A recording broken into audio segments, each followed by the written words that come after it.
Hello, Copycat recipe lovers. There's just something magical about Cracker Barrel's cornbread muffins. These are perfectly golden on the outside and tender on the inside. For years, these have been a Southern comfort food favorite. Today, I'm sharing how to make them at home.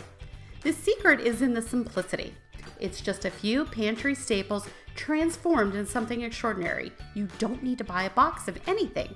Real buttermilk is what makes all the difference. Buttermilk creates that classic tangy sweetness that we all love. Now these just aren't any cornbread muffins. They're crispy on the outside, pillowy soft on the inside, with that perfect touch of sweetness.